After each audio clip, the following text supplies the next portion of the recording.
बिस्मिल्लाहिर्रहमानिर्रहीम अस्सलाम वालेकुम वरहमतुल्लाह। दोस्तों, मेरा नाम वारिस महमूद है और आप मेरा यूट्यूब चैनल और फेसबुक पेज देख रहे हैं।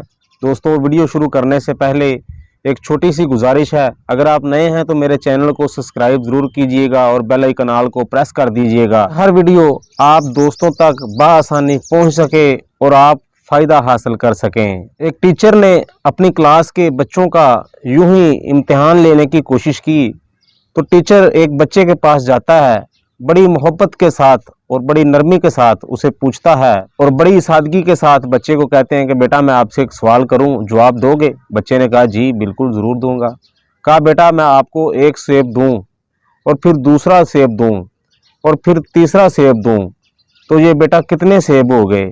बच्चे ने कहा जी ये 4 सेब हो गए। अब वो टीचर हक्का बक्का सा रह गया, सादा सा सवाल था।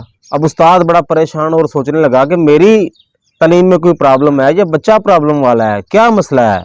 फिर कहा बेटा तसल्ली से सुनो ना जो मैं आपको कह रहा हूँ, सुन रहे हो? बच्चे ने कहा जी। कहा देखो मैं आपको एक सेब दे रहा हूँ, फिर मैंने दूसरा सेब दे दिया, फिर तीसरा सेब दिया, अब ये कितने सेब हो गए बेटा? बच्चे ने फिर कहा जी 4। अब थोड़ा मूड खराब होने लगा उस टीचर का, मजाक कर रहा है ये, कर क्या रहा है ये फिर 4 जवाब दे रहा है। अब टीचर ने थोड़ा जो सवाल है उसको पेस्ट किया, कहा बेटा देखो अब मैं तुझे एक केला दे रहा हूँ, फिर मैंने दूसरा केला दिया, अब मैंने आपको तीसरा केला दिया, तो ये बेटा कितने केले हो गए? तो बच्चे ने कहा सर 3। अब उस्ताद ने सोचा बच्चा तो नॉर्मल है, सेब 4 केले 3, कुछ समझ नहीं आ रही उस्ताद को। अब उसने फिर सेब देना शुरू कर दिए और फिर वही सवाल शुरू कर दिया। अब उसको ये कि शायद इसकी मेमोरी सही हो गई होगी केले को देखकर, केले का नाम लेकर। अब फिर उसने उसको एक सेब दिया, फिर दूसरा सेब दिया, फिर तीसरा सेब दिया और कहा बेटा ये कितने सेब हो गए? बच्चे ने कहा सर 4। उस्ताद कहने लगा बेटा 4 सेब कहाँ से हुए? अब मुझे तुम ये बताओ कैसे 4 सेब हो गए?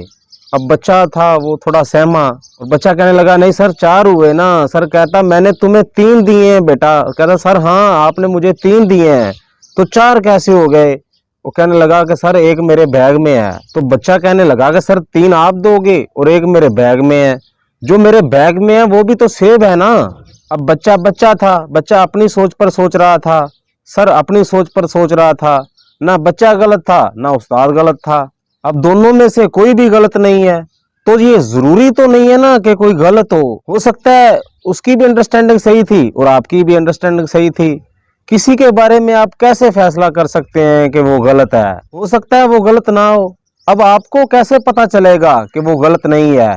बैठकर बात करो। जब बच्चे को प्यार से पूछा गया ना कि बेटा 4 कैसे हैं, तो उसने बता दिया कि 4 ऐसे हैं, तो बात तो यूं दुरुस्त होती है। हम तो एक दूसरे से बात ही नहीं करते, एक दूसरे को गलत साबित करने में लगे रहते हैं और बस बहस के मुकाबले में लगे रहते हैं। और यकीन माने मुसलमान कह रहा है आपका भाई है, वो हो सकता है दुरुस्त कह रहा हो।